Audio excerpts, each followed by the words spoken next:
Hello, my name is Casey Pye from CS 499, Section 3. I will be covering an incredibly useful web technology known as Bootstrap. So what is Bootstrap? Well, simply put, it is a toolkit for developing with HTML, CSS, and JavaScript. It's open source, so free to use. It's built on the mobile first philosophy, meaning mobile devices. It produces responsive web pages that will change with screen size, so they'll work on a desktop as well as a mobile device, and it is used for rapid prototyping of pages. As I mentioned earlier, Bootstrap can be used to create responsive pages. This means that the page will render differently on different screen sizes and as one would expect. We have all tried to use websites that were designed for desktops on our phones. This can be really frustrating. Bootstrap offers a simple approach to provide expected page behaviors on all devices. This is done by using a grid system. The default grid system divides the page into 12 columns. These may be grouped together as desired. By knowing how the screen will be divided, we can apply appropriate classes to our containers to produce the desired layout on different device types.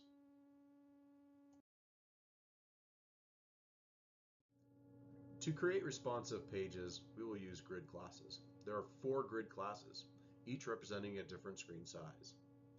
The XS class, and XS means extra small, is used on phones where the screen width is less than 768 pixels wide. The small class SM is used for tablets with screen widths greater or equal to 768 pixels. The medium MD class is for smaller laptops or large tablets where the screen width is greater than or equal to 992 pixels.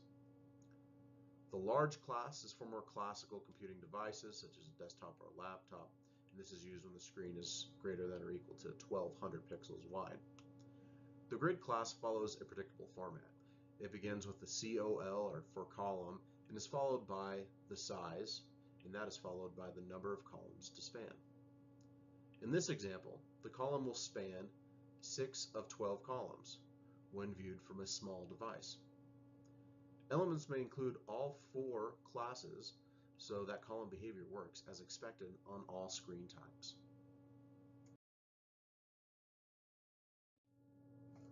Let's look at a simple example. Here we have the HTML code for a row that has 3 columns. Each of the columns will take up 4 of the 12 available columns.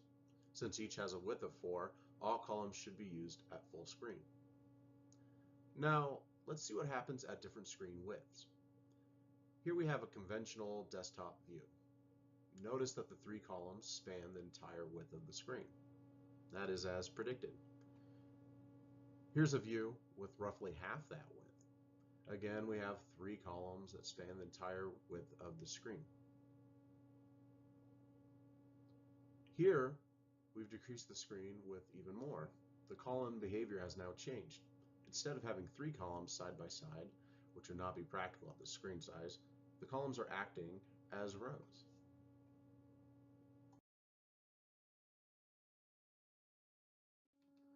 Bootstrap and its responsive pages will come in very, very handy with my senior project. My project, named PBIS Monitor, is a student behavior tracker. It's intended to be used by K through 12 teachers. Teachers will use the web app to input information and observations using various devices such as cell phones, tablets, and computers. Anything that's handy, really. Almost all teachers have a cell phone handy, so this app is built with a mobile first in mind, as it is most likely to be used on a cell phone. In fact, if the web app can't be used from a phone, it is not likely to be used by teachers as they are seldom at a computer.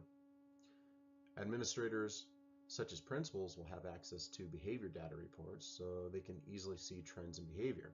They are more likely to be viewing this on a desktop or laptop computer. So you can see the dilemma.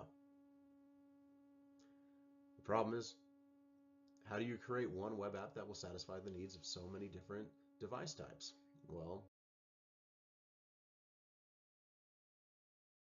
the answer is simple. Use Bootstrap.